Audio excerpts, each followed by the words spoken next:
कश्मीरी सेब। कल शाम चौक में 2-3 चीजें खरीदने गया था। पंजाबी मेवा फरोशों की दुकानें रास्ते में पड़ती है। एक दुकान पर बहुत अच्छे रंगदार गुलाबी सेब सजे नजर आए। जी ललचा उठा। आजकल शिक्षित समाज में विटामिन और प्रोटीन के शब्दों में विचार करने की प्रवृत्ति हो गई है। टमाटो को पहले कोई सेब भी न पूछता था।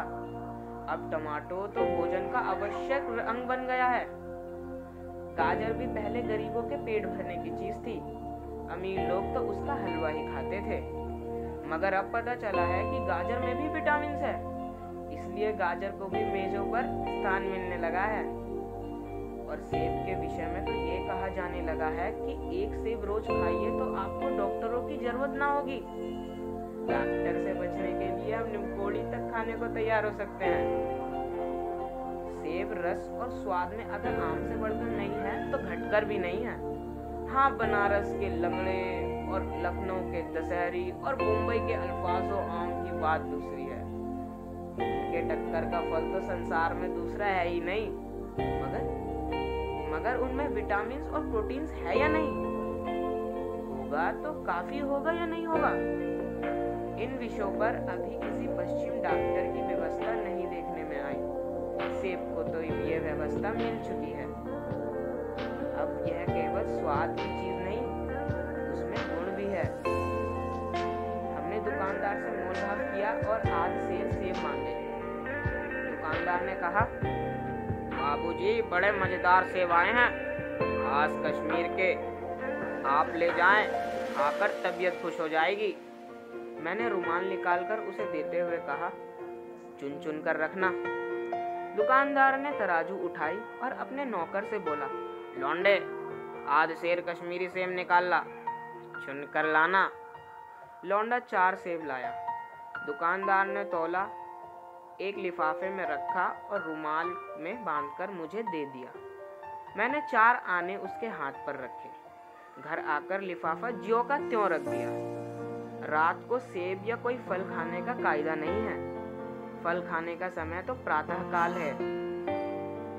आज सुबह मुंह धोकर नाश्ता करने के लिए सेब निकाला तो सड़ा हुआ था। 1 रुपए के आकार का छिलका गल गया था। समझा रात को दुकानदार ने देखा ना होगा। दूसरा निकाला, मगर यह आधा सड़ा हुआ था। अब संदेह हुआ, दुकानदार ने मुझे धोखा तो नहीं दे दिया। तीसरा सेब निकाला, यह सड़ा तो ना था, मगर एक तरफ दबकर पिचक गया था।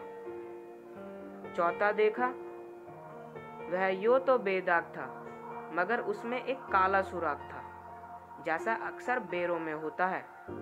काटा तो भीतर वैसे ही दबे जैसे कीड़े बेर में होते हैं। एक सेब भी खाने लायक नहीं। 4 आने पैसे का इतना गम ना हुआ जितना समाज के इस चारित्रिक पतन का। दुकानदार ने जानबूझकर मेरे साथ धोखेबाजी का व्यवहार किया। एक सेब सड़ा हुआ होता तो मैं उसको क्षमा के योग्य समझता, सोचता उसकी निगाह न पड़ी होगी। मगर 4 के चारों खराब निकल जाए, यह तो साफ धोखा है। मगर इस धोखे में मेरा भी सहयोग था। मेरा उसके हाथ में रुमाल रख देना मानो उसे धोखा देने की प्रेरणा थी। उसने भाप लिया कि महाशय अपनी आंखों से काम लेने वाले जीव नहीं है और ना इतने चौकस है कि घर से लौटाने आए। आदमी बेईमानी तभी करता है जब उसे अवसर मिलता है। बेईमानी का अवसर देना, चाहे वह अपने ढीलेपन से हो या सहज विश्वास से, बेईमानी में सहयोग देना है। पढ़े लिखे बाबुओं और कर्मचारियों पर तो अब कोई विश्वास नहीं करता।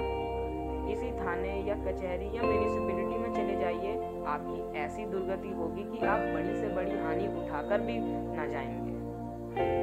व्यापारियों की साख अभी तक बनी हुई थी। यो तोल में चाहे आध छटाक कस ले, लेकिन आप उनके 5 की जगह भूल से 10 के नोट दे आते थे तो आपको घबराने की जरूरत ना थी। आपके रुपए सुरक्षित थे। मुझे याद है, एक बार मैंने मुहर्रम के मेले में एक खोमचे वाले से 1 पैसे की रिवड़ियां ली थी और पैसे की जगह अठन्नी दे आया था। घर आकर जब अपनी भूल मालूम हुई तो खोमचे वाले के पास दौड़ा गया। आशा नहीं थी कि वह अठन्नी लौटाएगा, लेकिन उसने प्रसन्नचित अठन्नी लौटा दी और उल्टे मुझसे क्षमा मांगी। और यहाँ कश्मीरी सेब के नाम से सड़े हुए सेब बेचे जाते हैं। मुझे आशा है इस कहानी सुनने वाले बाजार में जाकर मेरी तरह आंखें न बंद कर दिया करेंगे, नहीं तो तुम्हें भी कश्मीरी सेब ही मिलेंगे।